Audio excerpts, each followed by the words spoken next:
insegnante, no? Frustrante, no? Spesso privo di gratificazione, in Sardegna possa trovare dei motivi di orgoglio e di professionalità grazie a questa legge. Io non sono un difensore accanito della legge così come è venuta fuori, credo che sia piena di difetti. Addirittura qualche anno fa, già nell'89, quando venne bocciata dallo stesso Consiglio regionale e quando nel 93 venne cassata la parte che riguardava la scuola, soprattutto quella sulla lingua, cioè perché l'alta burocrazia ministeriale si oppose ferocemente a questa legge, la spiegazione storica è questa, pensavo e penso ancora che se 4 anni fa, 5 anni ormai, fossero promulgate come era possibile in base allo statuto e alle norme regionali, le parti fatte salve, cioè la cultura, l'arte, la storia della Sardegna, che è importantissima, anche quella che può essere il terreno su cui seminare e arricchire la lingua, no? Perché innestare solo la lingua ho paura che in certe scuole metropolitane possa addirittura creare crisi di rigetto, sia nel corpo docente che nel corpo discente, cioè nei ragazzi e nei bambini, no? Mentre invece se avessimo già avuto 5 anni di approfondimenti culturali sulla storia dell'arte, delle guerre, dei popoli, dei nostri conquistatori, di quelli con cui abbiamo combattuto nei secoli passati e anche di recente, approfondire la storia dell'unità d'Italia, dell'unità perfetta del 48, dei moti antifeudali. Su questo terreno già arato forse questa legge sarebbe caduta in maniera più proficua. Saremmo qualche passo avanti, ma questa è storia passata, no? La legge che adesso è stata pubblicata nell'ottobre scorso, entra in vigore dal 1° gennaio, come ha detto Giorgio, è una legge piena di difetti lessicali, linguistici, qualche errore proprio di coordinamento in sede di aula, c'è di tutto, però è l'unica che abbiamo e bene ci abbiamo stretta. Per quanto riguarda in particolare la scuola è vista da subito come l'asse portante, no? Dopo le indicazioni di principio, gli strumenti, l'osservatorio, forse c'è una pecca, che la scuola non è abbastanza presente nell'osservatorio per la cultura lingua sarda, dove è rappresentata in pratica dal Gabinetto scolastico regionale e da uno indicato dall'IRSA e dalle università, mentre invece non è esplicitamente detto. Prima c'erano i vecchi disegni che erano 35, adesso sono 17, no? C'erano i 4 provveditori che io avrei preferito che ci fosse una rappresentanza eletta dal corpo docente sardo, magari articolata per grado di scuola, ma tutte le leggi si possono modificare ovviamente. E però la scuola viene vista, magari questa pecca che è fondamentale, e senza dimenticare che l'Accademia per la lingua e la cultura sarda, che è stata espunta, no? È l'idea del professor Giovanni Villini questa, di cui lui addirittura ha commentato questa legge pensando che fosse rimasta la previsione dell'articolo 5, se non vado errato, della creazione dell'Accademia per la fonetica e la grammatica, no? In modo che ci fosse un modo di scrivere condiviso da tutti, se no altrimenti ognuno, come sarà per alcuni anni, ognuno parlerà la lingua della sede di provenienza e giustamente scriverà come ritiene che si debba scrivere quello che lui parla, no? Si inizia così. Questa Accademia purtroppo non è prevista. E lì credo che un posto fondamentale dovranno avere appunto i rappresentanti dei docenti e di chi si occupa di questi problemi tecnici. La scuola, dicevo, comunque le istituzioni scolastiche vengono chiamate, sono privilegiate anche per i contributi, mentre per tutti gli altri non si arriva mai al 100%, il massimo è il 90% per gli enti locali, le istituzioni scolastiche godono del 100% dei contributi delle spese documentate. Per le iniziative per questa legge, vedremo, sono tantissime, non sono 360 euro. Già l'articolo 13 della legge, prima di parlare della scuola, dice testualmente, ecco, premessa, nelle leggi precedenti, all'inizio nel 93 c'erano 25 miliardi stanziati per la legge. Nello stesso disegno di legge del 95, che fu presentato dall'assessore Marisa D'Arienza, che recepiva quello bocciato con alcune modifiche, si parlava di 10 miliardi per l'anno successivo e di 12 a regime all'anno. Questa legge gode di 6 miliardi 430 milioni di finanziamenti derivanti poi da, come dire, hanno preso dai capitoli preesistenti nel bilancio dello Stato della pubblicazione regionale e li hanno riversati in nuovi capitoli per finanziare le varie previsioni di questa legge, no? Gli interventi finanziari dell'articolo 10 sono 1 miliardo e 900 milioni, sia per il 13 che per il 14, cioè compresi anche gli aiuti ad imprese televisive o giornalistiche, quindi bisognerà vedere come serie di piani vengono articolati.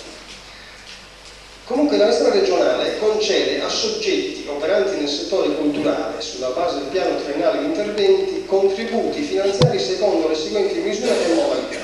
Per le istituzioni scolastiche 100% delle spese previste, ammesse e documentate. Le attività, poi dopo elenca gli altri che vi risparmio, perché hanno percentuali inferiori sempre, no? Sono finanziabili le attività di questi soggetti, quindi le istituzioni scolastiche, volte a perseguire sulla base di precisi indirizzi di programmazione attiva le seguenti finalità. A. La raccolta, l'ordinamento e l'analisi di vari aspetti della realtà culturale della Sardegna. B. Il reperimento e la raccolta del patrimonio di cultura popolare e di tradizione orale della Sardegna. La conservazione e l'acquisizione di oggetti ed elaborati riguardanti la cultura sarda ed in particolare quella materiale, reperti naturalistici, beni biografici, raccolti di oggetti d'arte, artigianato, raccolti di strumenti musicali, raccolti di oggetti e strumenti inerenti alla tradizione di vita del popolo sardo. Per poter beneficiare dei contributi con affrente capoverso deve essere garantita la pubblica fruibilità delle raccolte. L'organizzazione di concorsi e premi per elaborati in prosa, poesia, per canti in lingua sarda, per la musica, la saggistica, la ricerca scientifica. Insomma, vi risparmio la lettura puntuale di questo comma 3 che prevede in pratica l'universo mondo dell'attività culturale che si può contemplare in una scuola, non solo in una scuola, e fra i soggetti abilitati a proporre iniziative e finanziati al 100% sono le istituzioni scolastiche. Il problema qui sorge da come è stata organizzata la legge, no? Noi abbiamo una struttura organizzativa e amministrativa in Sardegna che prevede una divisione di poteri esagerata, non è quella di Montesquieu, no? Qui tutti dice che fa le leggi e poi amministrano tutti, amministra la commissione consiliare, amministra l'assessore, c'è il parere della competente commissione culturale, previo o sentito l'osservatorio, e poi su proposta dell'assessore regionale si arriva al piano triennale che è l'ostacolo principale all'attuazione concreta e immediata della legge, diventa il piano triennale di programmazione degli interventi di tutta la legge, no? A prescindere quindi dalle leggi di settore previste in particolare per alcuni settori, poi vedremo se mai si qualcuno le approfondire, no? Questo piano triennale dovrà stabilire ad esempio quanti soldi vanno alle scuole, di questi 1,9 miliardi, oppure si diventano 10 miliardi, 20 miliardi. Una volta che in questo piano triennale, che passerà tutta la trafila burocratica della nostra amministrazione, sono concessi entro i 60 giorni dalla pubblicazione di questo piano su domanda da presentarsi all'assessorato. Ovviamente per i soggetti come le istituzioni scolastiche basterà, secondo me, la relazione illustrativa del programma di cosa si vuole fare e il piano economico e bilancio di previsione, mentre che so, la Fondazione Sardinia dovrebbe presentare l'atto costitutivo, lo statuto, tutte queste cose. Per le scuole è tutto molto più semplice. Ecco, anche l'articolo 15, dove si parla di borse di studio su aree di ricerca proposte dall'Osservatorio per la lingua e la cultura sarda, credo che possa interessare direttamente le scuole che vogliono proporre queste cose, no? Il titolo quarto invece finalmente arriviamo alla parte, quella che è stata tanto contestata, che ripeto, ha portato a non avere una legge in questo settore nel 93, è quella che riguarda l'integrazione dei programmi scolastici nell'ambito dell'autonomia didattica delle scuole. Per questo titolo quarto la legge prevede 2 miliardi e 600 milioni di finanziamenti, che poi, ripeto, nel piano si deciderà quanta parte va alle varie materie, alle catiche. Adesso veramente forse è opportuno dare lettura, anche perché è espresso in italiano contorto, ma molto contorto e fumoso. Forse questo deriva dai contorcimenti nei tentativi di aggirare i rilievi che erano una volta causidice e cavilloso del governo, no? Però alla fine è diventata legge, quindi state ad interpretare anche, andare a scarnificare le locuzioni verbali e capirne il senso e quindi cosa direttamente è praticabile con questo, no? Allora, in base alla legge, che ormai è legge dal 1° gennaio, l'amministrazione regionale interviene con risorse proprie. Cioè, voi tutti sapete meglio di me che la sperimentazione del Ministero, pochi soldi in base agli articoli della legge 59 e prima sono già previsti, no? Ecco, però in Regione Sardegna si interviene con risorse proprie per sostenere la formazione scolastica degli allievi e l'aggiornamento del personale docente, quindi riguarda anche voi che mi state ascoltando, compreso quello direttivo integrando i corrispondenti interventi dello Stato, cioè non in sostituzione, è importante questo, a favore delle scuole che nell'esercizio dell'autonomia didattica di un articolo 4, comma 6 della legge 537 e dell'articolo 21, commi 9 e 10, no, che è quello fondamentale della legge 59 dedicata alla scuola, in cui sono anche altri commi molto importanti, se mai dopo dobbiamo ripetere alcuni stralci anche di quella, svolgono attività volte a perseguire le finalità previste dall'articolo della presente legge, cioè la valorizzazione della lingua, la cultura, l'arte e la storia. In modo specifico vengono finanziate le iniziative che abbiano lo scopo di favorire la maturazione culturale, l'esercizio del diritto allo studio, l'integrazione degli alunni della comunità scolastica, di arricchire il livello delle competenze linguistiche e della formazione culturale dei cittadini nel quadro di indirizzi generali fissati dal successivo articolo 18 ed in relazione ad obiettivi connessi alle esigenze locali e negli ambiti di flessibilità curricolare, attraverso progetti formativi finalizzati alla conoscenza della cultura e della lingua della Sardegna nelle seguenti aree disciplinari.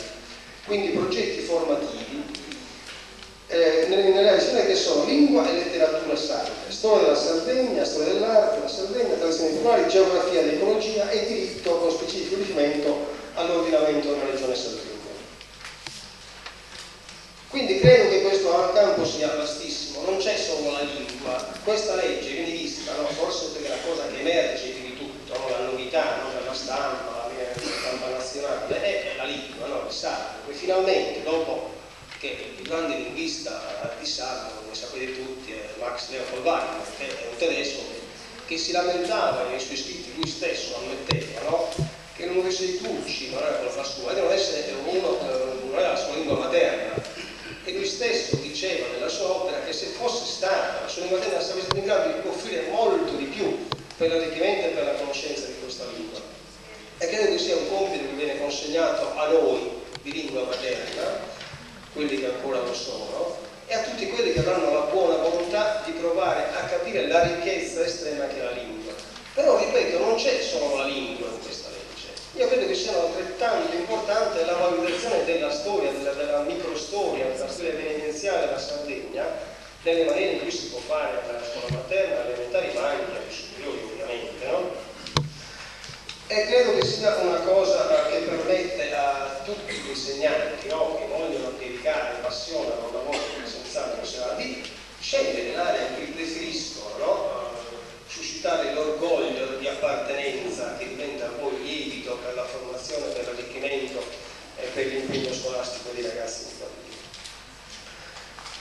L'assessorato regionale, su proposta elaborata dall'osservatorio, elabora e predispone indirizzi generali per queste attività scolastiche, no? Quindi bisognerà anche che questi progetti obbediscano a questi indirizzi generali e ci auguriamo tutti che questi indirizzi vengano fatti conoscere al più presto. Qui dice che entro un anno dalla pubblicazione della legge questi indirizzi devono essere conosciuti. È previsto anche il finanziamento di corsi universitari che da un lato diventano materia di progetti per l'università, ma possono diventare quasi certamente, anzi mi auguro, saranno corsi rivolti ai docenti delle scuole medie ed elementari su specifiche materie in cui ci sarà chi insegna all'università e chi va ad apprendere per la propria formazione da riversare poi nella scuola dove insegnano. E questi sono previsti 450 milioni delle università. Altri 670 milioni, sempre in questa legge, sono a base annua, sono previsti per sussidi alla sperimentazione. L'amministrazione regionale finanzia le spese sostenute dalle scuole di ogni ordine e grado attraverso i progetti formativi previsti nella regione del detto prima sullo studio della lingua sarda nelle diverse varianti in uso a partire dalla parlata della comunità di appartenenza, cioè a Signa ad esempio c'è una parlata signaese con sue caratteristiche peculiari diverse rispetto a che già si dicono San Pietro come accade in Molese. Io sono di Molese, quindi parliamo di Muro e Viena, cosa cambia? Ma quello è un arricchimento della lingua. Io in questi anni ho visto, no, che questo terrorismo sul fatto che non ci si capisce, che ognuno fa sempre, è una balla totale. Io capisco benissimo, pur essendo un molese, sia gli amici campidanesi che gli amici galluresi o sassanesi, il catalano non lo so neanche, una volta parecchio. ma di sicuro le varianti del sardo sono in grado di comprenderle appieno, forse leggendole un risposto in più, no? Magari per la mania di certi puristi di utilizzare tante K e lettere strane invece di scrivere come mangiano e come parlano, no? E quello è un problema che bisognerà affrontare in seguito. Quindi questi studi sono rivolti allo studio della lingua, allo studio sistematico dei veri aspetti del patrimonio ambientale, tecnologico, scientifico, artistico e culturale, anche mediante l'impiego della lingua sarda come strumento veicolare. E poi la formazione dei programmi educativi bilingui. Ecco, una cosa importante, no, in questa sperimentazione è la previsione di non solo insegnare il sardo, ma anche insegnare il sardo, cioè nelle scuole dove si crea la possibilità, ovviamente, stando attenti a non urtare la accessibilità, voi lo sapete meglio di me, no? Del bambino che potrebbe essere a contrario, escluso perché non è in grado di capirlo, bisogna avere anche questa sensibilità, dobbiamo essere i primi ad avere questa, no? Dove questo diventa praticabile e possibile, diventa importantissimo anche quando l'insegnante è in grado e capisce farlo, no? Per iniziare a scoprire, no, la ricchezza di questa lingua, di cui io sono convintissimo, cioè ne parliamo da anni fra amici nella fondazione, no? E si dice, se parliamo in sardo non siamo in grado di esprimere certi concetti fini, sottili, no? In realtà il fumo scompare, ma la sostanza rimane. Se riusciamo a capire questo, forse capiremo, no, che è uno dei difetti principali della lingua italiana, che è una bellissima lingua, adatta per la poesia, eccetera, non dico senza ironia, forse è stata talmente appesantita, non solo nel politichese, no, ma in tutti i linguaggi giornalistici e parlati, di tanti ismi, di tanti concetti astratti, che giustamente il sardo come lingua si ribella a tradurre. E forse imparando a pensare in sardo si riesce anche a parlare e scrivere meglio in italiano. Quello che ci hanno sempre detto che i sardi, no, magari con un po' di razzismo nascosto, io ho finito il liceo a Imola ad esempio, no, dove l'avevo fatto fino all'ultimo anno a numero, che però parlate e scrivete bene l'italiano, no? Quasi come concessione caduta dall'alto dai titolari dell'italiano. Forse questo deriva inconsciamente, ovviamente, senza aver fatto un'elaborazione mentale, dal fatto che il sardo, essendo molto più concreto, ahimè, legato molto più al mondo dei campi, della pastorizia, delle attività artigiane e manuali, che non a quella della tecnica, perché è stato abbandonato e saccheggiato, bastonato da scommentaria, da tentativi da sempre, no? Quando ci fu in Italia, dalla moneta, alle tasse, alle decime, alla lingua venne imposta dai vari dominatori, non solo dai Savoia ma anche dagli spagnoli, no? Con poi dei compromessi in realtà che erano diversi. Abbiamo avuto l'assurdo che c'erano in Savoia che parlavano francese, imponevano di studiare l'italiano e permettevano di parlare in sardo, o di scrivere anche in sardo, per decenni questo, no? Quindi questo travaglio della lingua che è sopravvissuta solo nell'ambito della parlata familiare e nell'esercizio delle arti antiche, a iniziare dalla pastorizia, ovviamente è stata come ingessata e modificata.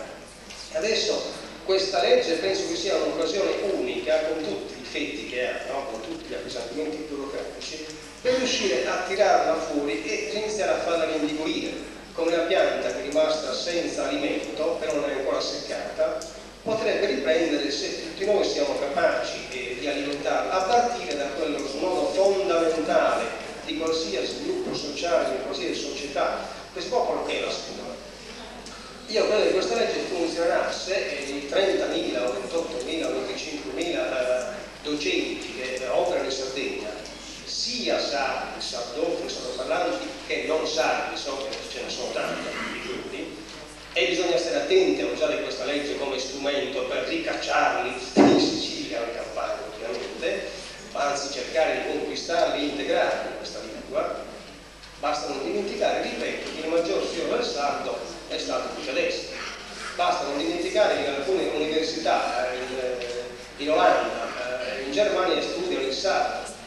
Basta non dimenticare che qualche mese fa hanno fatto un convegno sulla lingua sarda in cui c'erano relatori olandesi che parlavano il sardo. Ecco, io credo che la scuola sia un momento, un tocco fondamentale perché questa legge possa essere applicata alle parti che esistono e possa essere migliorata anche. Perché se non parte dal basso, dai genitori dei bambini stessi, ma soprattutto dal corpo docente, no? Che elevandosi, no? Al di sopra di rivendicazioni sindacali ed economiche che sono sempre sacrosante, però dedicando un po' di passione a questo, possono diventare protagonisti del riscatto culturale della Sardegna, che ha tanto da rivendicare anche per tutte le zone buie sulla nostra storia, no? Ripeto, non c'è solo l'Ilva, no? Anch'io ho studiato sempre che noi siamo quasi gli spettatori delle conquiste di Fenici, poi dei cartaginesi, poi dei romani, e noi siamo lì a guardare come dei babbei, a farci comandare da quello e da quell'altro, no? Forse iniziare a rileggere anche la storia, no? E ci sono già degli storici, mi viene in mente Raimondo Cartaraschi, no? Malamente dimenticato, troppo dimenticato al mondo accademico, anche isolano all'università, cioè e da chi scrive di storia, a cui avrebbe fatto un monumento, cioè questa volontà pervicace, no? Coerente, costante, per decenni, di studiare, approfondire e scrivere